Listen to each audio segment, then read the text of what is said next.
The BumbleKast is for entertainment purposes only. The host's comments and opinions, and those of their guests, are wholly their own and do not represent that of any other entity. Content is provided as is, with no guarantees of accuracy or timeliness.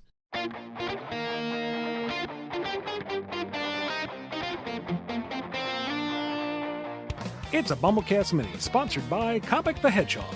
When Della Duck is on the moon, she meets Marvin the Martian and Duck Dodgers. What chaos ensues? All right, so initially, Dodgers comes on too strong. And Marvin seems more reasonable, and she's acclimated to aliens, so she's gonna side with Marvin on this one, not the guy who's a little trigger happy and puts his rocket ship in reverse. Mm-hmm. And Marvin has a vision. Marvin is putting some grand thing together. Maybe that'll be a way for her to reach Earth. He says his device is going to reach Earth. She can get word back to her family. Cool. So yeah, she'll help her get the Ludium P space modulator, and they're firing it up, and he's just so happy and finally be able to reach the Earth.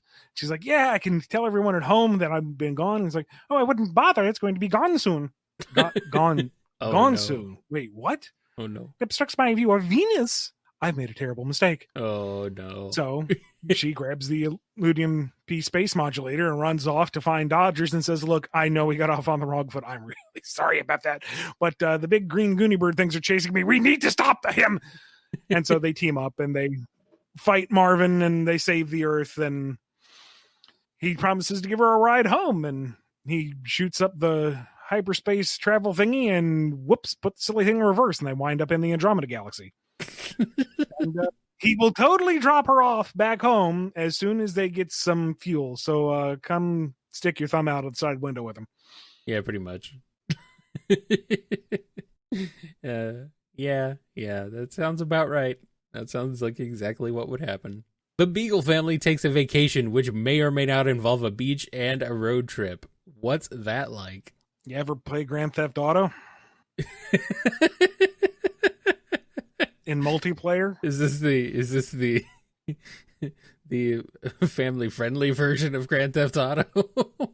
It pushes the envelope, but yes. Okay. Just checking. That makes some sense. They make a pit stop for snacks. They're not going to pay for it. Are you kidding? They already got a car. Yeah. They're already planning on hitting the road, and possibly a couple of pedestrians along the way. Yes. They don't have to worry about gas money. They run out of gas. They just steal another car and keep going. It's a road trip that funds itself. Yes. It's GTA 5 with the Chaos mod turned on. That sounds about right. Family friendly, of course.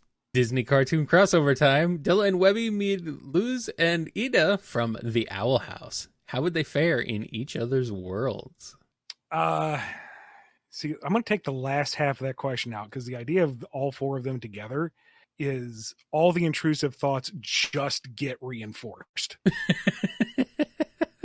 Like every time any of them has a slightly bad idea that needs to be course corrected, at least two out of the other three will say, no, that sounds like fun. Let's do it. I guess, yeah. It's from what and I know about voice of reason. Yeah. The remaining voice of reason will go, yeah, all right, I was being a fuddy-duddy, and they do it. I guess Luz and Ida, what I do know about them would reinforce the other two. Yeah. Now, if we're doing crossover worlds, Duckbird, St. Canard, they're fairly grounded. So Luz would think it's odd that there's all these ducks, but yeah, it's really not that different than her normal life. And after living in the magic realm, talking ducks aren't the weirdest thing she's ever seen. So she'd acclimate pretty quick. And the magic system is far more loosey-goosey, pun now intended, than in their universe. So she can whip out magic a whole lot easier. And that just means Ida gets to go buck wild. So yeah, they're going to run into Magica. They're going to think they're going to really dig her vibe, realize that she's bad news, try to get her on their side. No, she's just bad. Okay, fine. Put her in her place. Meanwhile, Della and Webby, Della's going to be the most thrown off, I think. I mean, there's that adventurous spirit, but she's going to be warier than Webby, and Webby is just going to want to go like full Wikipedia on the entire place. Yeah.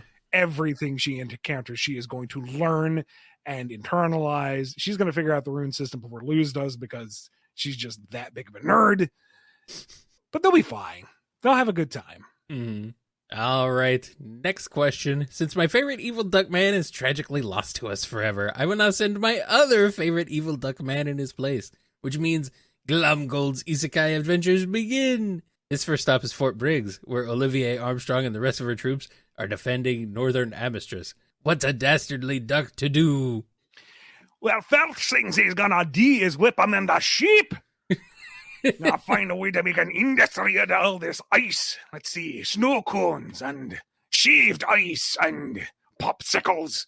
And we'll charge for all the refrigerant and all the shipping. Perfect. And he lasts maybe an entire day if he arrives in the late afternoon.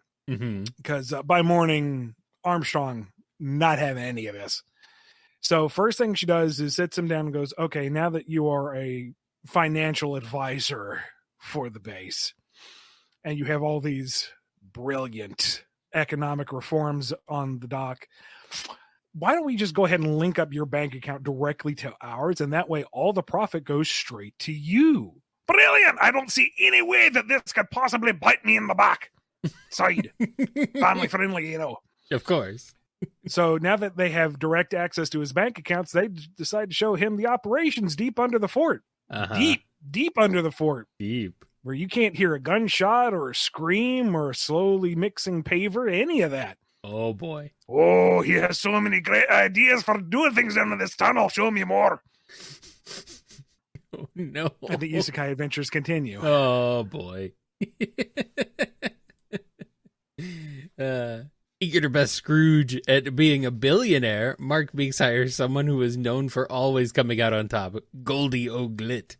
She is now his personal assistant, and he's arrogant enough to think that an old lady like her could never steal from a young, tech-savvy guy like him. What happens? I would imagine Goldie isn't as tech-savvy as the current generation. I don't know. Maybe she catches on quick.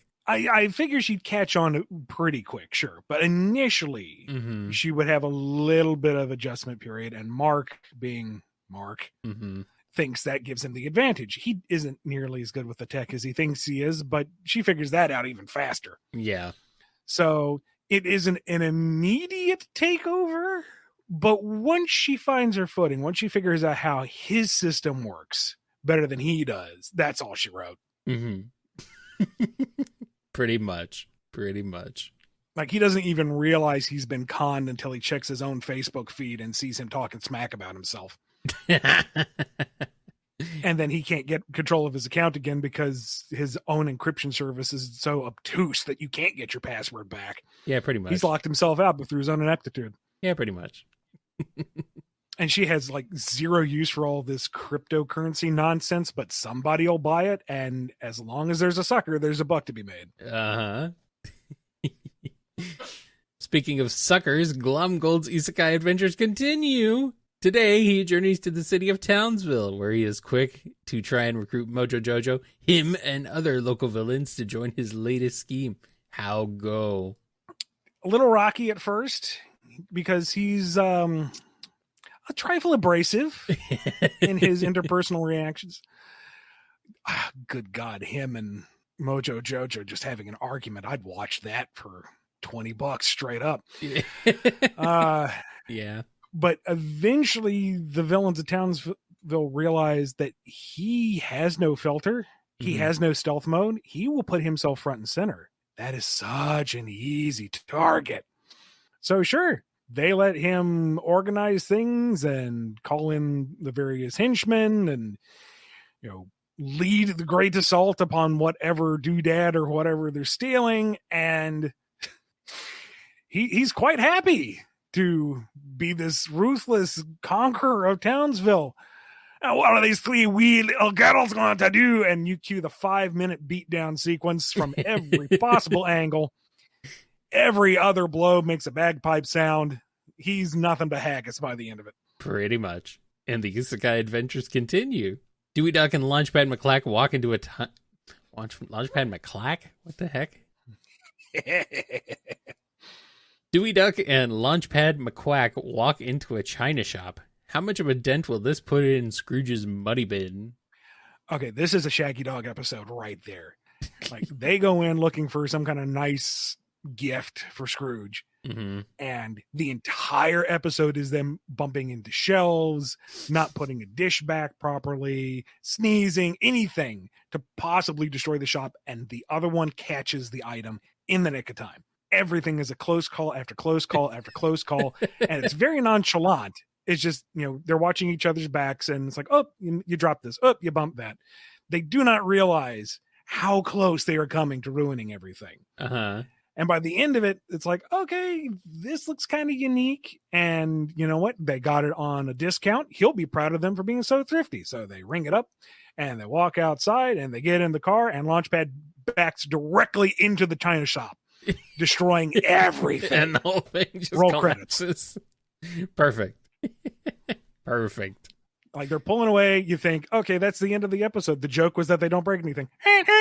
Boom. That's it. Pretty much. Donald Duck meets a Daffy Duck. Are they the only ones who understand each other when they talk? How does Daffy get along with Daisy? We have a canonical instance of this. Yeah, we Who do. Framed Roger Rabbit. Yeah. Donald and Daffy play dueling pianos, and Daffy says he can't understand a word Donald is saying.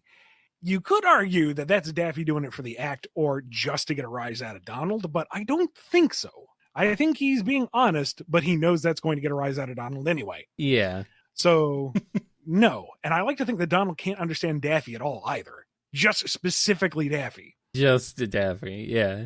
Yeah. Speech impediment. I don't know what you're talking about. I speak perfectly clear.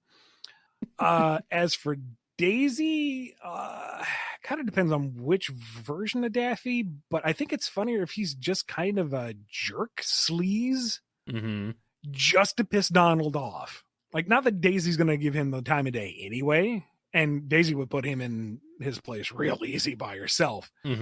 But that's not the funny thing. The funny thing is Donald flying off the handle over anything. And yes, right there, prime opportunity. Prime, yes. Goldie is searching for treasure in the woods when she encounters the one and only Slappy Squirrel. Do they become best friends or battle to the death?